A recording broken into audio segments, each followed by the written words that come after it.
बिस्मिल्लाहिर्रहमानिर्रहीम। अस्सलाम वालेकुम। क्या हाल है बच्चों? सब ठीक ठाक? उम्मीद है मजाज अच्छे होंगे। आज हम शुरू करने जा रहे हैं लेक्चर नंबर 6 इलेक्ट्रोमैग्नेटिक इंडक्शन का। ये चैप्टर नंबर 14 है, सेकंड ईयर की फिजिक्स है और फेडरल केपी का हम कोर्स फॉलो कर रहे हैं। लेकिन ये जो टॉपिक हम पढ़ रहे हैं सेल्फ इंडक्शन या म्यूचुअल इंडक्शन, ये सारे बोर्ड के कोर्सेज में शामिल है, लिहाजा स्किप करने की किसी भी स्टूडेंट को जरूरत नहीं है। इस लेक्चर को जरूर सुने। इससे पहले हमने फैराडेज लॉ पढ़ा था कि जब भी इलेक्ट्रिक फ्लक्स चेंज होगा किसी कंडक्टर के थ्रू, किसी कॉइल के थ्रू, तो उसमें ईएमएफ इंड्यूस होगी और इस ईएमएफ का फार्मूला क्या होगा? Minus N delta pi upon delta T. यानी जब भी फ्लक्स चेंज होगा तो ईएमएफ इंड्यूस होगी। इस ईएमएफ की वैल्यू क्या है? Minus N delta pi upon delta T. ये है Faraday's law of electromagnetic induction. और इसमें ईएमएफ की पोलैरिटी या इंड्यूस्ड करंट की डायरेक्शन हमें लेंथ लॉ से मिलती है, जिसकी वजह से इसके अंदर माइनस साइन डाला गया है। फिर हमने पढ़ा था मोशनल ईएमएफ क्या होती है। मोशनल ईएमएफ एक कंडक्टर को इस तरह से मैग्नेटिक फील्ड के अंदर मूव किया जाए कि कंडक्टर की लेंथ, मैग्नेटिक फील्ड की डायरेक्शन और वेलोसिटी ऑफ द कंडक्टर तीनों एक दूसरे के साथ म्यूचुअली परपेंडिकुलर हों, तो उसके अंदर ईएमएफ इंड्यूस हो जाती है, जिसकी मैग्नीट्यूड वीवीएल है। ये बैटरी की तरह बिहेव करने लग जाता है, तो मोशनल ईएमएफ इसे कहते हैं। फिर हमने म्यूचुअल इंडक्शन पढ़ा कि एक कॉइल के अंदर अगर हम करंट चेंज करें, यानी करंट हम चेंज कर रहे हैं, ये चेंजिंग करंट है, ये करंट चेंज हो रहा है एक कॉइल के अंदर, और इसकी साथ वाली कॉइल के अंदर जादुई तरीके से इसके अंदर भी ईएमएफ इंड्यूस हो जाती है। इसके अंदर से करंट फ्लो होने लग जाता है। हालांकि ये फिजिकली उसके साथ अटैच नहीं है, इलेक्ट्रिकली भी इससे इंसुलेटेड होती है, बस ये साथ रखी हुई है। तो इस साथ वाली कॉइल के अंदर ईएमएफ का इंड्यूस हो जाना इस कॉइल के अंदर से करंट के चेंज करने की वजह से, तो ये म्यूचुअल इंडक्शन कहलाता है। हमारा आज का टॉपिक है बच्चों सेल्फ इंडक्शन। यानी क्या होगा कि अगर एक ही आपके पास कॉइल हो और इस एक कॉइल के साथ अगर आप बैटरी कनेक्ट करें और एक स्विच लगा दें और इस स्विच को ऑन ऑफ करते रहें, यानी करंट को आप चेंज कर रहे हो। जब ऑन ऑफ करेंगे तो करंट मैक्सिमम होगा, मिनिमम होगा, यानी करंट चेंजिंग करंट होगा। तो इस तरह से जो ये जो कॉइल के अंदर ईएमएफ है उसका क्या बिहेवियर हो, क्या इसके अंदर भी ईएमएफ इंड्यूस होगी जो इस चेंज ऑफ करंट को अपोज करेगी? तो जी हाँ बच्चों, एक ही कॉइल के अंदर भी अगर हम करंट को चेंज करेंगे तो ईएमएफ इंड्यूस होगी और इस तरह से प्रोड्यूस होगी कि उसके अंदर चेंज ऑफ करंट को अपोज करने की कोशिश करेगी। अगर हमारे पास एक कॉइल हो, इस तरह से एक कॉइल हो और फर्ज करें उसमें से हम करंट पास कर रहे हैं, आई इस डायरेक्शन में करंट पास करें और करंट को हम बढ़ा रहे, करंट बढ़ता जा रहा है, तो ईएमएफ इंड्यूस होगी इस डायरेक्शन के अंदर। जो ईएमएफ इंड्यूस होगी उसके नतीजे में जो करंट फ्लो होगा वो इसके अपोजिट डायरेक्शन में करंट फ्लो होगा, जिसको हम इंड्यूस्ड करंट कहेंगे। और ये ड्यू टू इंड्यूस्ड ईएमएफ होगा और ये इसको रोकने की कोशिश करेगा कि करंट बढ़ने ना पाए, इसके अपोजिट डायरेक्शन में फ्लो होगा ताकि ये करंट कम हो सके। फर्ज करें अगर हम इसी कॉइल के थ्रू करंट हम फ्लो करा रहे हैं, एक स्टेडी स्टेट करंट था, इसके बाद हम उसको कम कर देते हैं, यानी हम उसकी मैग्नीट्यूड कम करने की कोशिश करेंगे, तो ये कॉइल क्या करेगी? इस कॉइल के अंदर से ईएमएफ इंड्यूस होगी और इंड्यूस ईएमएफ की वजह से इसके अंदर जो करंट फ्लो होगा, इंड्यूस्ड करंट, वो इस डायरेक्शन में होगा जिस डायरेक्शन में इसका करंट फ्लो हो रहा है। लेकिन ये करंट कम हो रहा है तो इसी की डायरेक्शन में फ्लो होगा ताकि उसकी कमी को दूर किया जा सके, उसको चेंज ना होने दिया जाए। इन शॉर्ट, जब भी हम किसी भी इंडक्टर से करंट को गुजारते हैं और करंट को हम चेंज करने की कोशिश करते हैं, तो ये कॉइल या इंडक्टर उस चेंज को अपोज करता है। इस तरह से अपोज करता है कि इसके क्रॉस ईएमएफ इंड्यूस हो जाती है, उसके नतीजे में करंट फ्लो होता है और करंट की डायरेक्शन ऐसी होती है कि वो उसके चेंज इन करंट को अपोज करने की कोशिश करता है। ये फिनोमेना सेल्फ इंडक्शन कहलाता है और इसके नतीजे में जो ईएमएफ प्रोड्यूस होती है उसको सेल्फ इंड्यूस्ड ईएमएफ कहते हैं। चलें डेफिनेशन देख लेते हैं इसकी। सेल्फ इंड्यूस्ड ईएमएफ को अगर हम डिफाइन करना चाहें तो इस तरह से डिफाइन कर सकते हैं, the EMF induced in a coil due to change in current of the same coil is called self induced EMF. तो सेल्फ इंडक्शन की भी डेफिनेशन कर लेते हैं। सेल्फ इंडक्शन क्या होता है? The phenomenon of producing self induced EMF in a coil is called self induction. तो एक कॉइल के अंदर सेल्फ इंड्यूस्ड ईएमएफ आप प्रोड्यूस करते हैं चेंजिंग करंट की वजह से, तो इस फिनोमेना को सेल्फ इंडक्शन कहते हैं। बच्चों, सेल्फ इंड्यूस्ड ईएमएफ या सेल्फ इंडक्शन का फिनोमेना उस वक्त तक एग्जिस्ट करता है जब तक कि करंट चेंज हो रहा हो। अगर करंट स्टेडी हो जाए, करंट चेंज ना हो, तो सेल्फ इंड्यूस्ड ईएमएफ जीरो हो जाती है, लिहाजा सेल्फ इंडक्शन कर नहीं करती, सेल्फ इंडक्शन नहीं होती। तो सेल्फ इंडक्शन को ऑब्जर्व करने के लिए करंट का चेंज करना जरूरी है। जब तक करंट चेंज होगा तो सेल्फ इंड्यूस्ड ईएमएफ होगी और सेल्फ इंडक्शन आप ऑब्जर्व कर सकेंगे। तो बच्चों, सेल्फ इंड्यूस्ड ईएमएफ की पोलैरिटी या सेल्फ इंड्यूस्ड करंट की डायरेक्शन फाइंड करने के लिए हम लेंस लॉ का ही इस्तेमाल करते हैं। हम पहले इसको डिस्कस कर चुके हैं, थोड़ा सा दोबारा बता देते हैं कि अगर एक कॉइल हो आपके पास, इस कॉइल में से करंट आप इस डायरेक्शन में प्रोड्यूस कर रहे हैं, अगर ये करंट बढ़ रहा है तो इंड्यूस्ड करंट की डायरेक्शन इसके मुखालिफ होगी।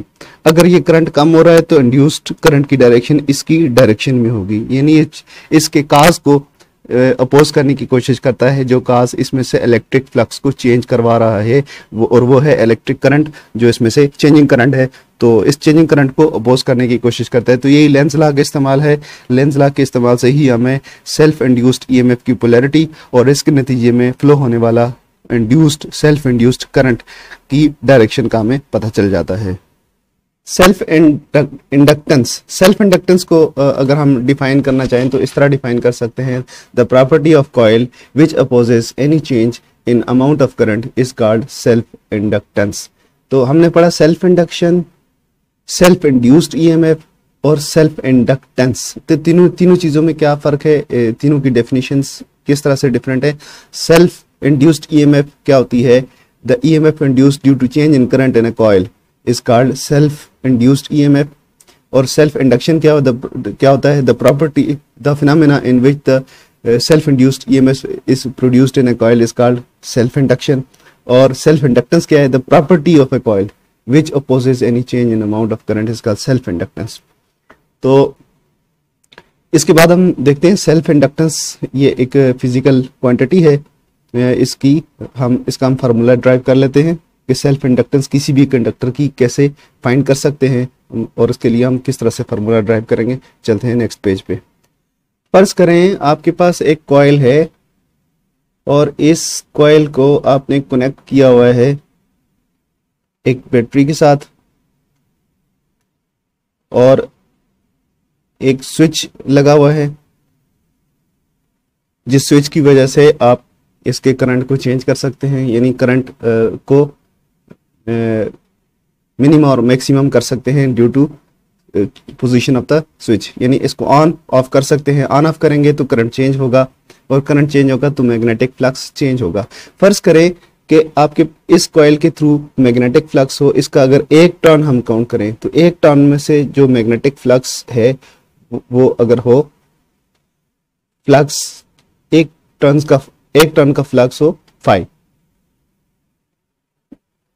फ्लक्स थ्रू 1 टर्न,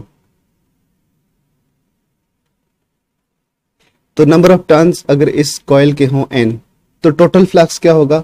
इस तरह से टोटल फ्लक्स हो जाएगा n phi। Number of turns को मल्टीप्लाई कर दें, एक कॉइल में से जो फ्लक्स है वो 5 है, तो नंबर ऑफ टर्न्स n है, तो n टर्न्स में से कितना फ्लक्स होगा सबको सम कर देंगे तो वो n phi आ जाएगा। इसको हम कहते हैं फ्लक्स लिंकेज। n phi क्या होता है?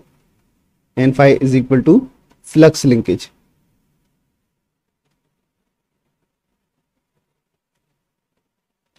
फ्लक्स लिंकेज डायरेक्टली प्रोपोर्शनल होता है करंट की, यानी जितना करंट चेंज हो रहा है उसके साथ डायरेक्टली प्रोपोर्शनल होता है।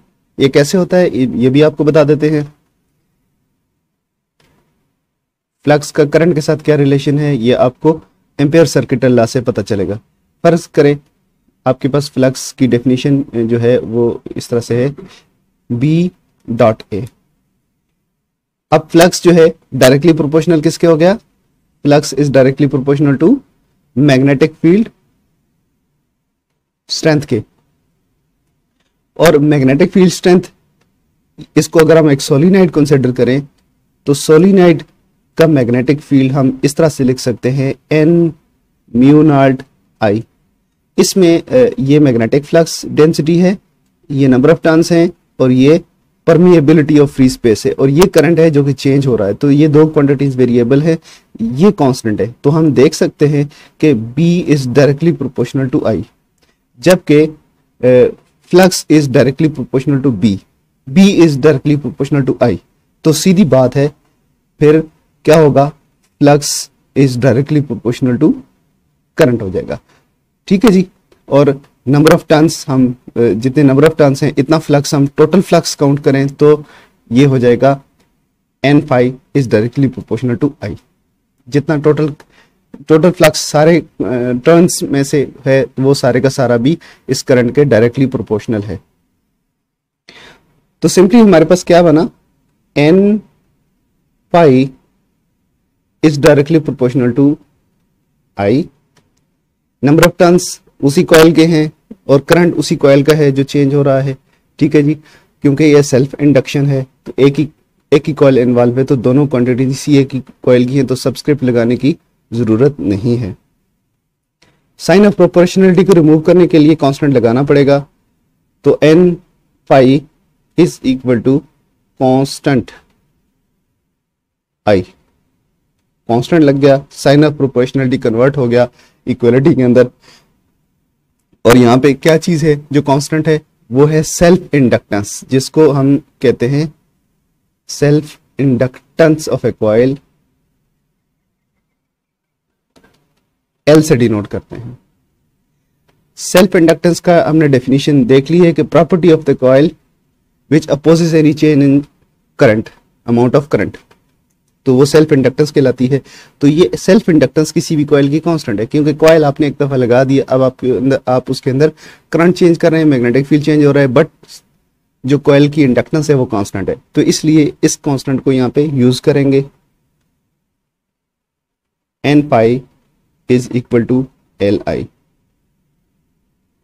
ये आपके पास एक फार्मूला बन गया, इसको हम मार्क कर लेते हैं कि ये आपके पास ए है। अब चूंकि इस कॉइल में से करंट हम चेंज कर रहे हैं, और करंट चेंज होने की वजह से इसमें से ईएमएफ इंड्यूस हो रही है और ईएमएफ इंड्यूस्ड ईएमएफ इसमें से चेंज ऑफ करंट को अपोज कर रही है। तो जहां कहीं भी हमें चेंज ऑफ मैग्नेटिक फ्लक्स यानी करंट चेंज कर रहे हैं तो मैग्नेटिक फ्लक्स चेंज हो रहा है, तो इसलिए हम डायरेक्ट रिलेट कर रहे हैं, ईएमएफ को करंट के साथ रिलेट कर रहे हैं। एक्चुअली करंट चेंज है तो मैग्नेटिक फ्लक्स चेंज है, मैग्नेटिक फ्लक्स चेंज है तो ईएमएफ इंड्यूस्ड। तो इसलिए हम डायरेक्टली रिलेट कर रहे हैं करंट को ईएमएफ इंड्यूस्ड ईएमएफ के साथ। तो जहां भी फ्लक्स के साथ फ्लक्स के चेंज की वजह से ईएमएफ इंड्यूस हो वहां पे हम लगा सकते हैं Faraday's law of electromagnetic induction. तो जो फ्लक्स की वजह से इंड्यूस्ड ईएमएफ है वो होगी EMF is equal to minus n delta phi upon delta t। ये है Faraday's law of electromagnetic induction, आपने अच्छी तरह से पढ़ा हुआ है। अब हम इसको ऐसा कर लेते हैं कि डेल्टा को बाहर ले लेते हैं, EMF is equal to minus delta n phi upon delta t। Next page ले लेते हैं।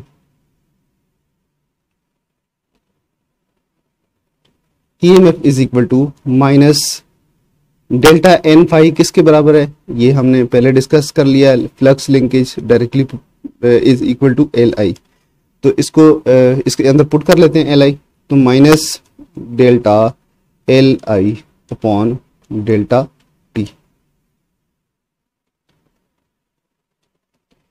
ठीक है जी। तो EMF क्या है, यहाँ पे सेल्फ इंडक्टेंस है L और करंट है I, तो सेल्फ इंडक्टेंस तो कांस्टेंट है, लिहाजा डेल्टा जो है चेंज हम I के साथ लगा लेते हैं, तो -L delta I upon delta T। तो ये सेल्फ इंडक्टेंस का फार्मूला है जिसके जरिए हमें ईएमएफ, सेल्फ इंड्यूस्ड ईएमएफ मिल सकती है अगर हमें सेल्फ इंडक्टेंस का पता हो और rate of change of current का पता हो। आप अगर गौर से देखें तो Faraday's law of electromagnetic induction है -n delta phi upon delta T, यहाँ पे रिप्लेस हो चुकी है। ये जो rate of change of magnetic flux है वो रिप्लेस हो चुका है किसके साथ, rate of change of current के साथ। तो अब ईएमएफ हमने रिलेट किसके साथ कर रही है, rate of change of current के साथ। तो इस फार्मूले में यहाँ पे ये खत्म हो चुका है, rate of change of magnetic flux की जगह हमारे पास डायरेक्ट जो है करंट आ चुका है। अब अगर हमें पता हो कि करंट किसी कॉइल के अंदर से कितना चेंज हो रहा है पर सेकेंड, कितना चेंज आ रहा है करंट के अंदर, तो हम नंबर ऑफ टर्न्स की भी जरूरत नहीं है, सिर्फ उसकी इंडक्टेंस का हमें पता हो तो हम बता सकते हैं कि इसके अक्रॉस कितने वोल्टेजेस इंड्यूस होंगे। इससे पहले हम सेल्फ इंडक्टेंस की डेफिनेशन इस तरह से कर चुके हैं, the property of a coil due to which it opposes any change in amount of current. तो अभी हम इसको किसी और एक और तरीके से डिफाइन करेंगे। जो हमारे पास लास्ट फार्मूला ड्राइव हुआ है वो क्वांटिटेटिव डेफिनेशन है। तो इसमें देखें किस तरह से है, EMF is equal to -L delta I upon delta T. तो इसमें से अगर आप अलग करें, माइनस के साइन को नजरअंदाज कर देते हैं, तो L is equal to EMF upon I delta I upon delta T. तो यहां से हम नई डेफिनेशन लिख सकते हैं किसकी, सेल्फ इंडक्टेंस की। तो सेल्फ इंडक्टेंस क्या है, ratio of EMF to the rate of change of current. तो अब सेल्फ इंडक्टेंस की डेफिनेशन होगी ratio of induced EMF to rate of change of current through the coil is called self inductance. इसको आप लिख सकते हैं, दोबारा से बोल देते हैं, ratio of induced EMF to rate of change of current through the coil is called self inductance. ये है EMF, इंड्यूस्ड EMF, और ये rate of change of electric current है जो कॉइल में से चेंज हो रहा है। नेक्स्ट पेज पे चलते हैं और इसके यूनिट्स डिस्कस करते हैं। हमारे पास सेल्फ इंडक्टेंस का फार्मूला कुछ इस तरह से बन रहा है, EMF upon delta I upon delta T. इसको सीधा कर लेते हैं, डेल्टा टी नोमिनेटर में जा सकता है, तो EMF delta T, E delta T upon delta I, ये T बन गया आइए, ठीक है जी। तो L इज इक्वल टू, यहाँ पे अगर हम फर्ज करें कि आप करंट चेंज कर रहे हैं, 1 एम्पेयर का करंट चेंज हो रहा है 1 सेकंड के अंदर और EMF इंड्यूस हो रही है 1 वोल्ट, तो हम पुट करते हैं 1 volt multiplied by 1 second divided by 1 ampere.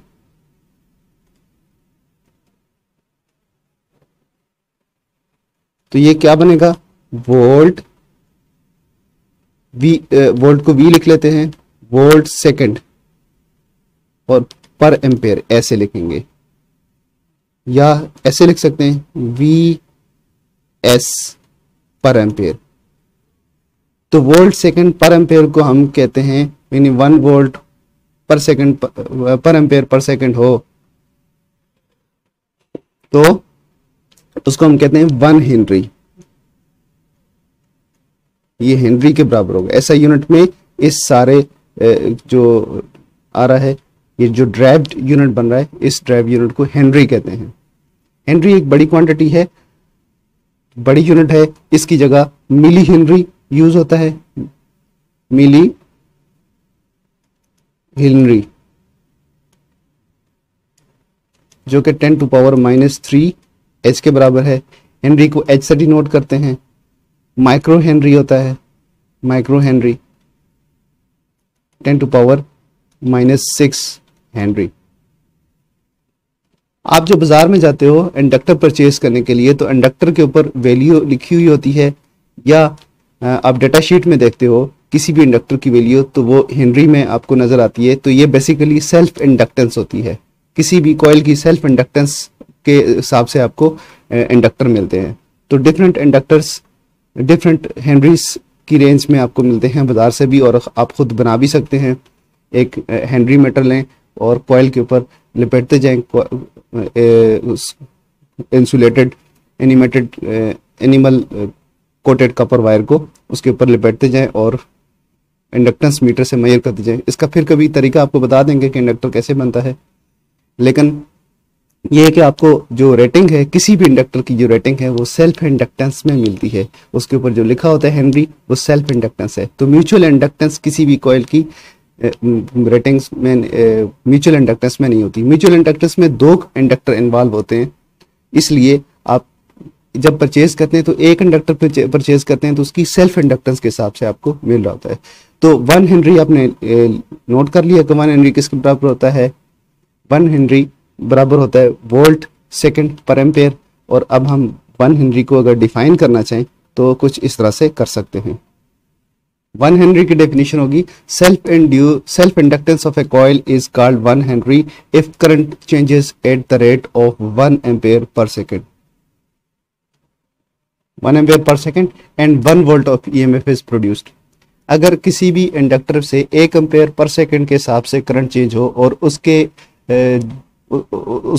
जवाब में 1 वोल्ट की ईएमएफ इंड्यूस हो, तो इस इंडक्टर की जो इंडक्टेंस होगी वो 1 हेनरी होगी।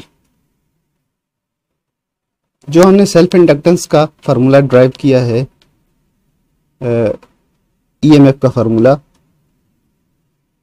सेल्फ इंडक्शन के लिए, तो वो हमारे पास आया -L delta I upon delta T।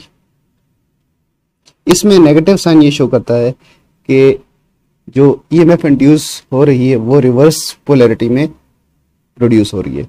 तो इस वजह से सेल्फ इंड्यूस्ड ईएमएफ को हम बैक ईएमएफ भी कह सकते हैं, यानी ऐसी ईएमएफ जो करंट को अपोज कर रही है, करंट की रिवर्स डायरेक्शन में करंट फ्लो करा रही है, इंड्यूस्ड करंट फ्लो करा रही है। तो back self induced EMF is back EMF actually, तो इसको हम बैक ईएमएफ कह सकते हैं। नेक्स्ट हम ये डिस्कस कर लेते हैं कि कौन कौन से फैक्टर्स हैं जो सेल्फ इंडक्टेंस को छेड़ सकते हैं, उसके ऊपर असर अंदाज हो सकते हैं। इनमें नंबर 1 है shape and number of turns. किसी भी इंडक्टर के नंबर ऑफ टर्न्स ज्यादा होंगे तो सेल्फ इंड्यूस्ड ईएमएफ ज्यादा होगी, सेल्फ इंडक्टेंस उसकी ज्यादा होगी। और उसकी शेप के ऊपर भी डिपेंड करता है कि शेप उसके इंडक्टर की शेप कैसी है। नंबर ऑफ टर्न सेम हो, लेकिन अगर सर्कुलर इंडक्टर है तो उसकी इंडक्टेंस और होगी, और स्ट्रेट इंडक्टर है तो उसकी इंडक्टेंस और होगी। दूसरा है relative permittivity of core material. अगर आप एक इंडक्टर यूज कर रहे हैं, उसके अंदर कोई कोर नहीं है तो एयर कोर है, अगर इसके अलावा कोई मटेरियल यूज करते हैं तो उसकी इंडक्टेंस चेंज हो जाएगी। एयर कोर इंडक्टर की और मटेरियल कोर इंडक्टर की जो इंडक्टेंस होगी वो डिफरेंट हो जाएगी। इसके यानी मटेरियल टू मटेरियल भी वेरी करती है। आप यूज कर रहे हैं चेंज ऑफ करंट को, यानी जो आप कोर यूज कर रहे हैं ये डिपेंड करता है कि वो कोर चेंज ऑफ फ्लक्स को कितना सपोर्ट करती है। जितना वो चेंज ऑफ फ्लक्स को ज्यादा सपोर्ट करने वाली कोर होगी, इतनी ही उसकी इंडक्टेंस ज्यादा होगी।